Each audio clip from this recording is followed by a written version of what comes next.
नमस्कार दोस्तों, आप सभी का स्वागत है हमारे यूट्यूब चैनल इंडियन फैक्ट बाबा पर। और आज की वीडियो में हम जानेंगे बागेश्वर धाम के धीरेन्द्र कृष्ण शास्त्री के जीवन से जुड़ी कुछ बातें और आखिर कौन है धीरेन्द्र कृष्ण शास्त्री और उनकी महिमा का राज। तो चलिए वीडियो शुरू करते हैं।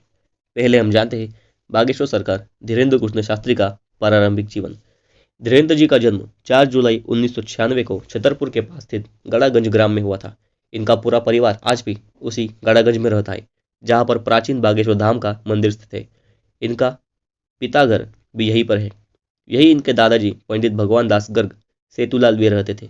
इनके दादाजी ने चित्रकूट के निर्मोही अखाड़े से दीक्षा प्राप्त की थी, जिसके बाद वे गड़ा गांव पहुंचे। उन्होंने बागेश्वर धाम मंदिर का जीर्णोद्धार करवाया था। यहीं पर धीरेन्द्र कृष्ण ने दादाजी दरबार लगाया करते थे। उन्होंने आश्रम संन्यास आश्रम ग्रहण कर लिया था।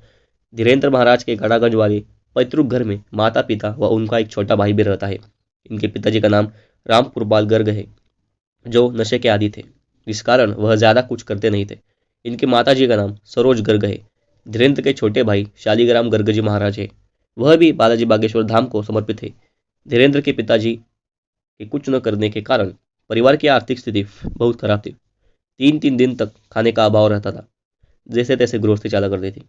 रहने के लिए एक छोटा सा कच्चा मकान था जो बरसात के दिनों में टपका करता था। इसे हनुमान जी का आशीर्वाद कहिए या फिर किस्मत का खेल। इतनी कम उम्र में धीरेन्द्र महाराज शानदार मुकाम और प्रसिद्धि हासिल कर चुके हैं। अब जानते हैं बागेश्वर धाम धीरेन्द्र कृष्ण शास्त्री की शिक्षा। धीरेन्द्र कृष्ण ने अपनी प्रारंभिक शिक्षा गांव के ही सरकारी स्कूल से प्राप्त की है। उन्होंने 8वीं तक की शिक्षा अपने गांव में ही ग्रहण की, जिसके बाद आगे की पढ़ाई के लिए उन्हें 5 किलोमीटर दूर गंज के स्कूल में जाना होता था। आर्थिक अभाव के कारण 5 किलोमीटर का सफ़र प्रतिदिन पैदल ही तय किया करते थे। यहाँ से उन्होंने 12वीं तक की पढ़ाई की। इसके बाद आगे की पढ़ाई के लिए उन्होंने कला संकाय से स्थानक में दाखिला दिया, लेकिन आर्थिक अभाव, धर्म में भक्ति और आस्था के कारण उन्होंने बीच में ही पढ़ाई छोड़ दी। धीरेन्द्र अपने परिवार के सबसे बड़े लड़के हैं, इस कारण परिवार का भरण पोषण भी इन्हें को करना होता है, जिसके चलते यह लोगों के घर में जा जाकर दान दक्षिणा मांगा करते थे। साथ ही कथा व पूजा करके घर का भरण पोषण करते थे। अब जानते हैं बागेश्वर धाम के धीरेन्द्र कृष्ण शास्त्री के परम मित्र कौन है। बागेश्वर धाम सरकार धीरेन्द्र कृष्ण के परम मित्र शेख मुबारक जी है, जिन्होंने उनके आड़े समय में साथ दिया। उनकी यह मित्रता आज भी कायम है, जिसकी चर्चा आज भी बागेश्वर सरकार के विभिन्न मंचों से सुनने को मिलती है। उनकी मुलाकात भी एक दिलचस्प घटना को हुई थी। डॉक्टर शेख मुबारक अक्सर निजी काम के सिलसिले में छतरपुर से जाया करते थे। तभी गड़ागंज में उनकी मुलाकात धीरेन्द्र कृष्ण से हुई, जो उनके उम्र में काफ़ी छोटे हैं। इन दोनों के बीच अपने अपने धर्मों को लेकर चर्चा हो रही थी, जिसमें शेख मुबारक जी ने सनातन धर्म को लेकर कुछ ऐसी टिप्पणी की, जिसके जवाब में धीरेन्द्र जी ने उनके भ्रम को शांत किया।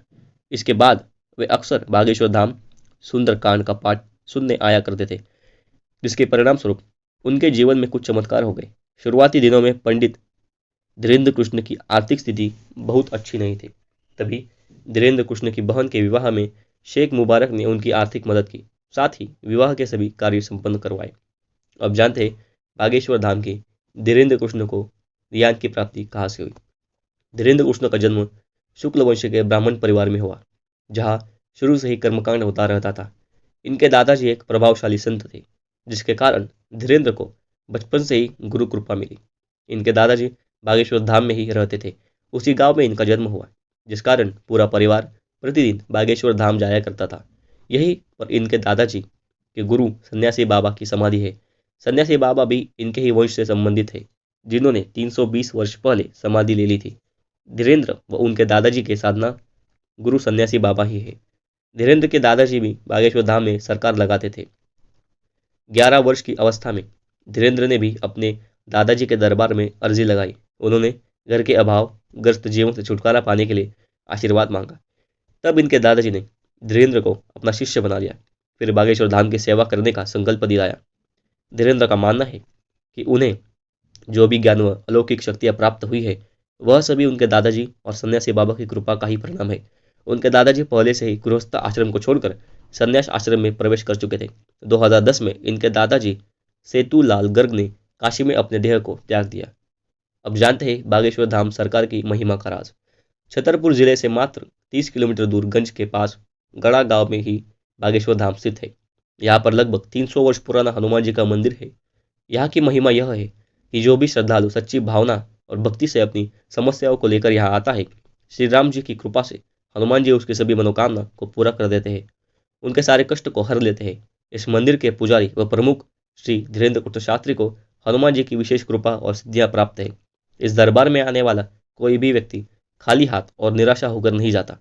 यहाँ पर अपने देश से ही नहीं अपितु विदेशों से भी श्रद्धालु समस्याओं को लेकर आते हैं, जहाँ उनकी हर समस्या का समाधान 100% होता है।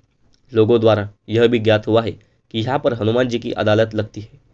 यहाँ पर हनुमान जी जज बनकर लोगों की पेशी लगाते हैं, उनका हर संभव इलाज किया जाता है।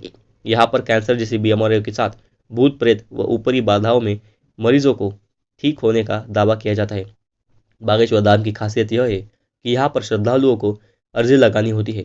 उनकी अर्जी स्वीकार होने पर बागेश्वर सरकार अर्थात धीरेन्द्र कृष्ण शास्त्री जी बिना उनसे बात किए उनकी समस्याओं को धाम के पर्चे पर उल्लेखित कर देते हैं। इसके पश्चात उस व्यक्ति से उसकी समस्याओं की जानकारी ली जाती है।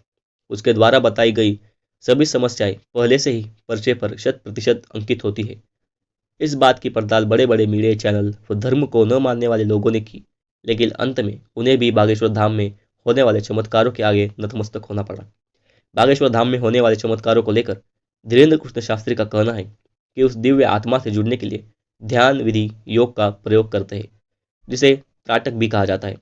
साथ ही उन पर गुरु कृपा भी है, जिसके कारण उनके मन में एक ऊर्जा का संचार व अनुभव हो जाता है, जिसके माध्यम से वह अपने सामने वाले व्यक्ति, यहाँ तक कि उनके हजारों किलोमीटर दूर बैठे व्यक्ति की समस्याओं को भी जान लेते हैं, जिनमें उस व्यक्ति की समस्याओं के अतिरिक्त पारिवारिक जानकारी, उसका नाम व पता सभी कुछ पहले से ही बता दिया जाता है।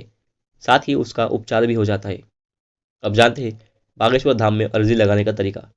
बागेश्वर धाम पहुंचने पर श्रद्धालुओं को रजिस्ट्रेशन करवाना होता है, फिर यहीं से टोकन मिलता है। टोकन मिलने के बाद कुछ जानकारी देनी होती है, जिसमें श्रद्धालु का नाम, स्थान व मोबाइल नंबर होता है।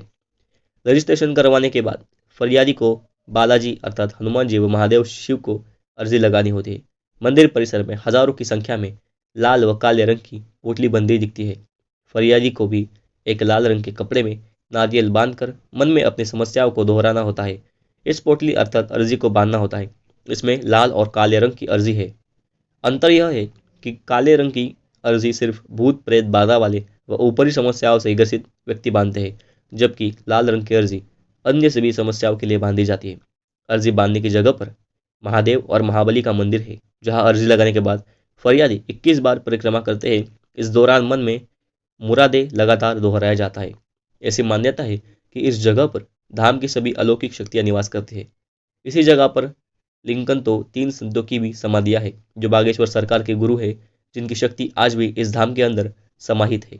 इसके बाद पेशियों का सिलसिला शुरू होता है, जहां मुख्य रूप से मंगलवार व शनिवार को पेशी होती है। ये तो प्रतिदिन भी हजारों संख्या में श्रद्धालु यहाँ आते रहते हैं। अब जानते हैं बागेश्वर धाम धीरेन्द्र कृष्ण शास्त्री के कुछ अनमोल वचन।